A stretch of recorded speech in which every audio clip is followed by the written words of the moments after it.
दिल्ली आकर दिल्ली शहर में दिल्ली को छोले भटूरे खाकर हराने वाली हैदराबाद की टीम अब खुद हैदराबाद में है और हैदराबाद की बिरयानी और कटिंग चाय क्या दिल्ली की टीम खाकर उनको उनके शहर में मैच हरा पाएगी, अपने आप में बड़ी चुनौती है। आज इसी मुद्दे पर बातचीत करेंगे कि हैदराबाद एक ऐसी टीम जिसने शुरुआत बहुत अच्छी की थी, लेकिन जैसे जैसे टूर्नामेंट आगे जाता गया उनका मोमेंटम उनके हाथ से निकलता गया।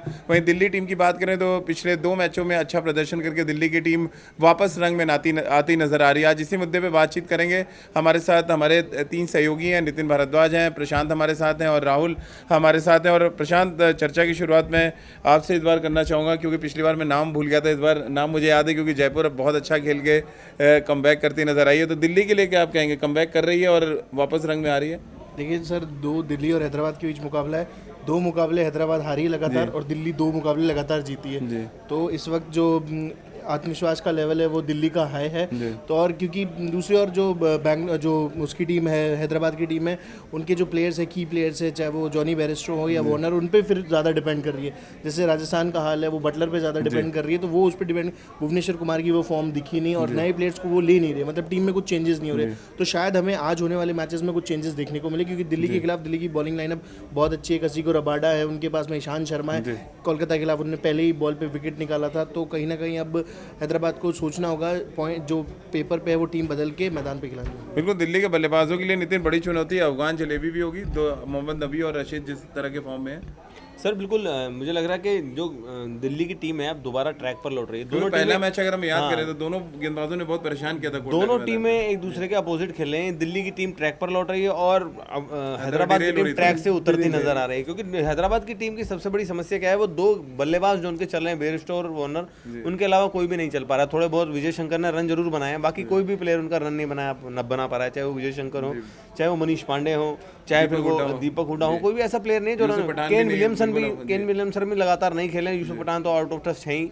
तो मतलब उनकी बल्लेबाजी चल नहीं रही। जिस मैच में वार्नर और बेयरस्टो की जोड़ी चल जाती है वो जीत जाते हैं, जिस मैच में दोनों में से एक चलता है तो वो मैच वो हार जाते हैं। पिछले 2 मैचों में भी ऐसे हुआ था, उनकी बैटिंग पूरी तरह से फ्लॉप हुई और हैदराबाद दोनों मैच हार गई।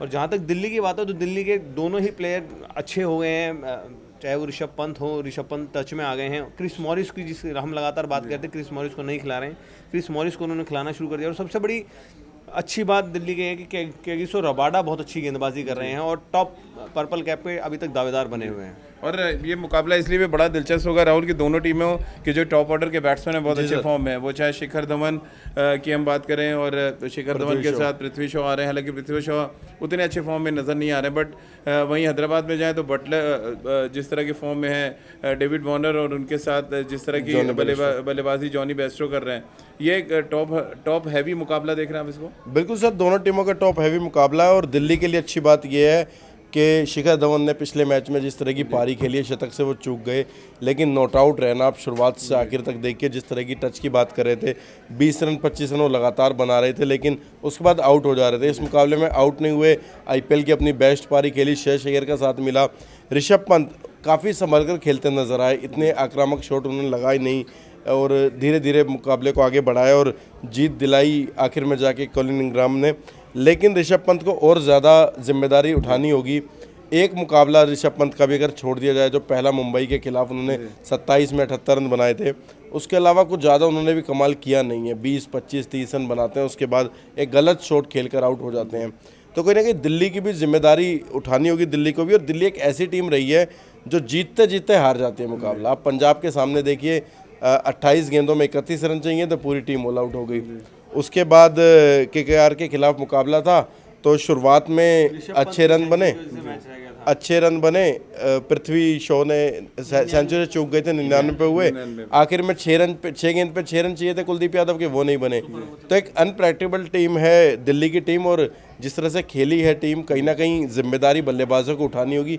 गेंदबाज उनके काफ़ी अच्छे हैं, गेंदबाजों ने बेहतर गेंदबाजी की है, लेकिन बल्लेबाजों को ज़्यादा जिम्मेदारी उठानी होगी अगर लगातार बेहतर करना और हैदराबाद से अगर हार का बदला लेना है। क्योंकि ये जो सीज़न है सर, आज जो मुकाबला होना है, पहला मुकाबला भी बदले की बारी है। चेन्नई जीती थी केकेआर से, पूरा हफ्ता राइवलरी वीक है और ये मुकाबला काफ़ी दिलचस्प रहेगा अगर दिल्ली के बल्लेबाजों का भी साथ दें गेंदबाजों का। अब आप किस तरह से नितिन इसको देख रहे हैं? जो सनराइजर्स हैदराबाद की बात करें, बड़ी परेशानी ये है कि उनके रेगुलर कैप्टन जो ऑन पेपर कैप्टन घोषित किया गया था वो इसलिए टीम में नहीं आ पा रहे हैं कि फॉरेन प्लेयर्स बहुत अच्छा कर रहे हैं, लिमिटेशन है कि आप 4 प्लेयर खिला सकते हैं। ये एक बड़ी प्रॉब्लम है कि भुवनेश्वर कुमार जिन्होंने डोमेस्टिक क्रिकेट में भी कप्तानी नहीं की, उनको कप्तानी करनी पड़ रही है। जी हाँ, दिल्ली के लिए समस्या मतलब हैदराबाद के लिए समस्या थोड़ी बढ़ती जा रही है, क्योंकि केन विलियमसन के ना खेलने की वजह से उनकी बैटिंग स्ट्रांग नहीं हो पा रही है। केवल 2 या 3 बल्लेबाज हैं जो शुरू में खेल रहे हैं, बेयरस्टो और वार्नर।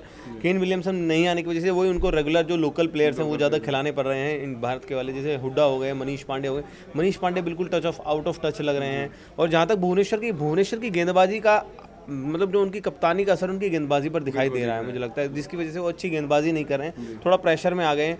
और राशिद खान और जो उनके दूसरे नबी जो अफगानिस्तान के स्पिनर हैं वो भी शुरू के 2-3 मैचों में उन्होंने अच्छी गेंदबाजी की थी, लेकिन अब वो भी एवरेज ही गेंदबाजी कर रहे हैं। शायद वो उसकी वजह ये हो सकती है कि बल्लेबाज अच्छा बड़ा टारगेट रख नहीं पा रहे हैं, जिसकी वजह से गेंदबाजों पर प्रेशर है और वो भी अच्छी गेंदबाजी नहीं कर रहे हैं। तो हैदराबाद की टीम को थोड़ा सोचना होगा। मुझे लगता है कप्तान को बदलने से थोड़ा फायदा हो सकता है अगर हैदराबाद चाहे तो। वैसे दिल्ली की टीम की बात करें, अगर हम जैसे बात करेंगे हैदराबाद की टीम की, उनकी ताकत उनके स्पिन बॉलर हैं, तो दिल्ली की टीम की ताकत है कि उनके जो बैट्समैन स्पिन बहुत अच्छा खेलते हैं। शिखर धवन, पृथ्वी शॉ, श्रेयस अय्यर, ये 3 ऐसे बैट्समैन हैं जो बहुत अच्छा स्पिन खेलते हैं और श्रेयस अय्यर बहुत अच्छे फॉर्म में नजर आ रहे हैं। ये भी एक बड़ी अच्छी लड़ाई देखने को मिलेगी हैदराबाद में। बिल्कुल सर, अच्छी लड़ाई देखने को मिलेगी। और हैदराबाद के स्पिनर शुरुआत में ही गेंदबाजी करते हैं। आप मोहम्मद नबी की बात कीजिए, राशिद खान की बात कीजिए।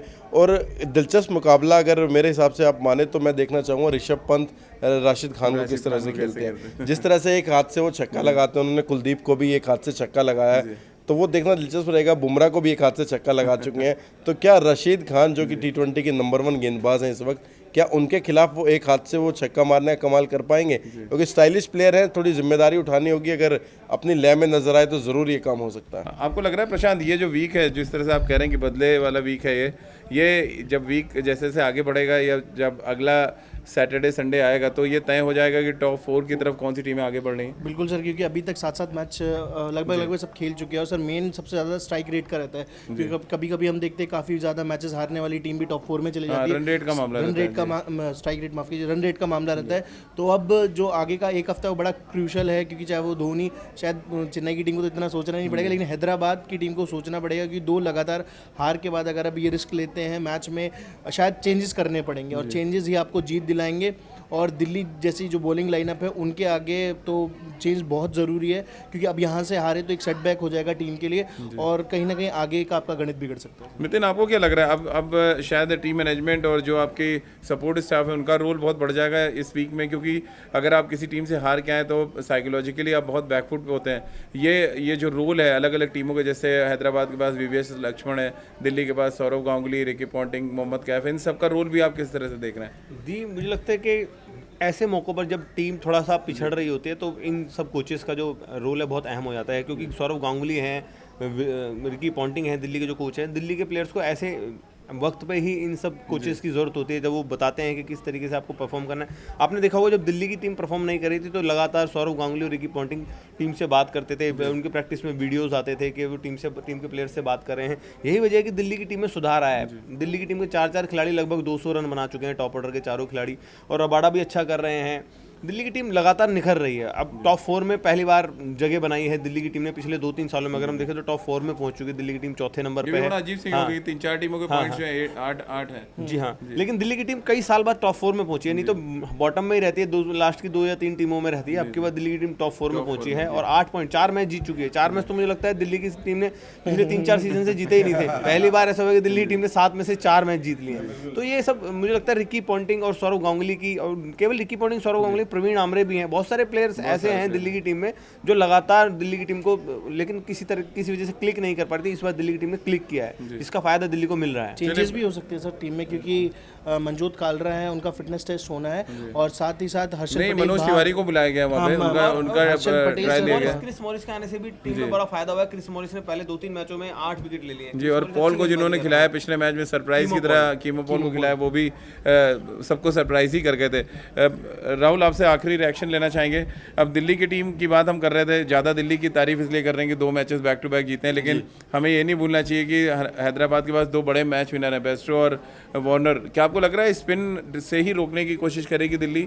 संदीप लिमिचाने की वापसी हो सकती है इस मैच में। इसके अलावा एक अच्छा ऑफ स्पिनर अगर दिल्ली खिलाता है यहाँ पे, या पार्ट टाइम ऑफ स्पिन जो कुछ हैं बल्लेबाज जो करते हैं, ये एक रणनीति होगी पहले 6 ओवर में। सर रणनीति हो सकती है, लेकिन मेरे को लगता नहीं है कि ज़्यादा दोनों स्पिनर्स के साथ जाएंगे, क्योंकि आरसीबी का मुकाबला हमने देखा था जब चहल को शुरुआती ओवर्स उन्होंने कराए थे, और उसके साथ साथ जिस तरह से बल्लेबाजी स्पिनर्स को काफ़ी बेहतर खेलते नजर आए थे, और 185 रन की ओपनिंग पार्टनरशिप कर दी थी दोनों ने। तो वो कहीं ना कहीं एक बात होगी दिल्ली के मन में कि स्पिनर्स को शुरुआत में ना लाए। तेज़ गेंदबाजों के खिलाफ स्ट्रगल करते नज़र आ रहे हैं थोड़े। आप वार्नर की बात कीजिए या बैरिस्टो की बात कीजिए, शुरुआत में अगर 1-2 ओवर में अगर आप उनको रोक लेते हैं, साझेदारी तोड़ लेते हैं, तो काफ़ी अहम होगा, कि दोनों ही इतने शानदार टच में है। ऑरेंज कैप जोड़ी है बिल्कुल इस आईपीएल सीजन की सबसे सक्सेसफुल जोड़ी है, ना सिर्फ बल्कि ऑरेंज कैप के दावेदारों में दोनों नंबर 1, नंबर 2, नंबर 1 पर है डेविड वार्नर, तो जॉनी बैरिस्टो नंबर 3 पर है। वो कहीं ना कहीं दिलचस्प है। और जिस तरह से गेंदबाजों की बात करें तो हो सकता है कि रबाड़ा के साथ शुरू में जाए, और रबाड़ा अगर 1-2 विकेट निकाल के शुरू में दे देते हैं तो दिल्ली की वापसी हो सकती है। और हैदराबाद के चांसेस ऐसे नहीं है, अपने घर पे उन्होंने पिछले साल में 120 रन डिफेंड किए हैं गेंदबाजी के दम पे, और हो सकता है कि इस बार शायद मोहम्मद नबी को बिठा के, और केन विलियमसन काफ़ी मैचों से बाहर हैं, तो हो सकता है कि वो आए तो बैटिंग में और ज़्यादा मजबूती मिले। लेकिन हैदराबाद की विकेट जो है बैट्समैन को सपोर्ट ज़्यादा कर रही है। दिल्ली की टीम, दिल्ली वाली पिच थोड़ी डिफरेंट है, जो लो स्कोरिंग मैचेस हो रहे हैं, स्पिनर्स को मददगार करे। लेकिन हैदराबाद की विकेट एकदम सूखी विकेट है, ज़्यादा रन बने, 200+ रन बन रहे हैं हर बार इस विकेट से। मुझे लगता है स्पिनर्स का रोल अहम रहेगा, लेकिन स्पिनर्स को एक लाइन एंड लेंथ पे अच्छी गेंदबाजी करनी होगी जिससे रन कम बने दूसरी टीम के। चलिए, तब ये वाकई देखना दिलचस्प होगा कि दिल्ली में आकर दिल्ली के छोले भटूरे खाकर हैदराबाद ने तो मैच जीत लिया, अब दिल्ली क्या कुछ रणनीति बनाती है हैदराबाद में बिरयानी खाने की और उसके बाद जीत के बाद कटिंग चाय पीने की। तो इंडिया न्यूज़ सब्सक्राइब करना ना भूलें, और खेल की तमाम खबरें और तमाम अपडेट्स आपको यहाँ पर लगातार मिलते रहेंगे।